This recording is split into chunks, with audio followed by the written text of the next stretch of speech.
श्रीमद्भागवत महापुराण द्वितीय स्कंद पंचम अध्याय सृष्टि वर्णन। श्लोक क्रमांक 29 के पश्चात वैकारिकान्मनोजज्ञे देवा वैकारिका दश दिग्वातार्क प्रचेतो अश्विवह्नीन्द्रोपेन्द्रमित्रकाः तैजसात तु विकुर्वाणादिन्द्रियाणि दशाभवन् ज्ञानशक्तिः क्रियाशक्तिर्बुद्धिः प्राणश्च तैजसौ श्रोत्रं त्वघ्राणदृग् जिह्वा वाग्दोर्मेढ्राङ्घ्रिपायवः यदैते असंगता भावा भूतेन्द्रियमनोगुणाः यदा यतन्निर्माणेन सेकुर्ब्रह्मवित्तम् तदा संहत्य चान्योन्यं भगवच्छक्तिचोदिताः सदसत्त्वमुपादाय चोभयं सस्रजुर्ह्यदः वर्षपूगसहस्रान्ते तदण्डमुदकेशयं कालकर्मस्वभावस्थो जीवो अजीवं जीवयत् स एव पुरुषस्तस्मादण्डं निर्भिद्यनिर्गतः सहस्रोर्वङ्घ्रिबाह्वच्छः सहस्रानन शीर्षवान् यस्येहावयवैर्लोकान् कल्पयन्ति मनीषिणः कट्यादिभिरधः सप्त सप्तोर्ध्वं जघनादिभिः पुरुषस्य मुखं ब्रह्म छत्रमेतस्य बाहवः पूर्वोर्वैश्यो भगवतः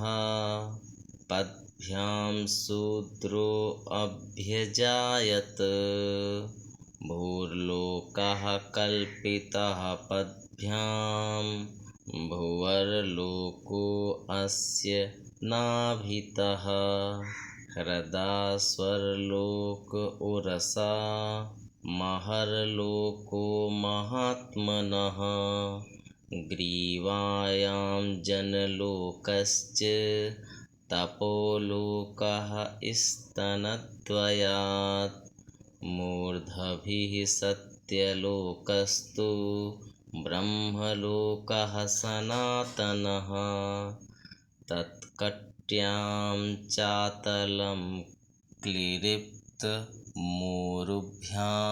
वितलं विभोः जानुभ्यां सुतलं शुद्धं जङ्घाभ्यां तु तलातलं महातलं तु गुल्फाभ्यां प्रपदाभ्यां रसातलं पातालं पादतलत इति लोकमयः पुमान् भूर्लोकः कल्पितः पद्भ्यां भुवर्लोको अस्य नाभितः स्वर्लोकः कल्पितो मूर्ध्ना इति वा लोककल्पना। वैकारिक अहंकार से मन की और इंद्रियों के 10 अधिष्ठात्र देवताओं की भी उत्पत्ति हुई। उनके नाम हैं दिशा, वायु, सूर्य, वरुण, अश्विनी कुमार, अग्नि, इंद्र, विष्णु, मित्र और प्रजापति। तेजस अहंकार के विकार से श्रोत्र, त्वचा, नेत्र, जिह्वा और घ्राण ये 5 ज्ञानेंद्रियां एवं वाक, हस्त, पाद, गुहा और जननेंद्रिय ये 5 कर्मेंद्रियां उत्पन्न हुईं। साथ ही ज्ञान शक्ति रूप बुद्धि और क्रिया शक्ति रूप प्राण भी तेजस अहंकार से ही उत्पन्न हुए।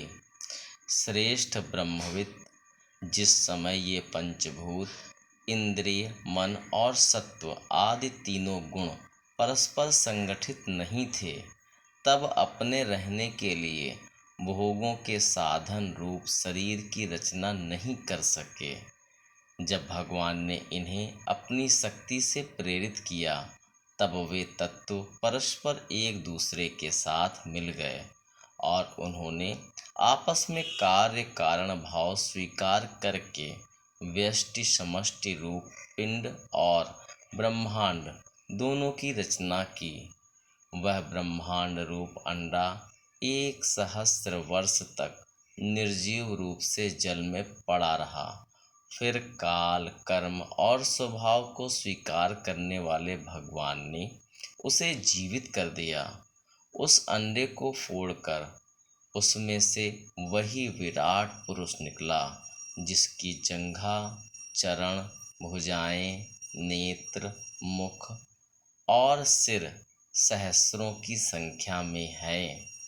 विद्वान पुरुष उपासना के लिए उसी के अंगों में समस्त लोक और उनमें रहने वाली वस्तुओं की कल्पना करते हैं।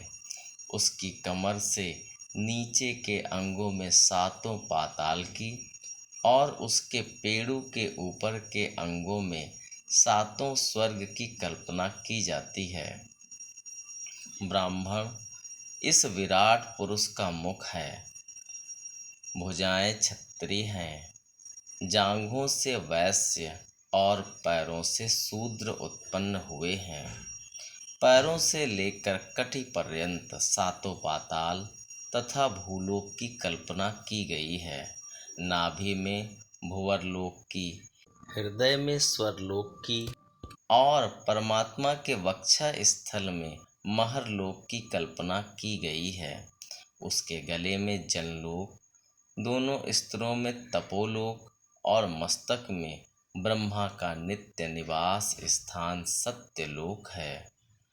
उस विराट पुरुष की कमर में अतल, जांघों में वितल, घुटनों में पवित्र सुतल लोक और जंघाओं में तलातल की कल्पना की गई है। एड़ी के ऊपर की गांठों में महातल, पंजे और एड़ियों में रसातल और तलुओं में पाताल समझना चाहिए। इस प्रकार विराट पुरुष सर्वलोकमय है। विराट भगवान के अंगों में इस प्रकार भी लोकों की कल्पना की जाती है कि उनके चरणों में पृथ्वी है, नाभि में भुवरलोक है और सिर में स्वर्गलोक है। इति श्रीमद्भागवत महापुराणे पारमहंस्यां संहितायां द्वितीय स्कन्धे 5मो अध्यायः।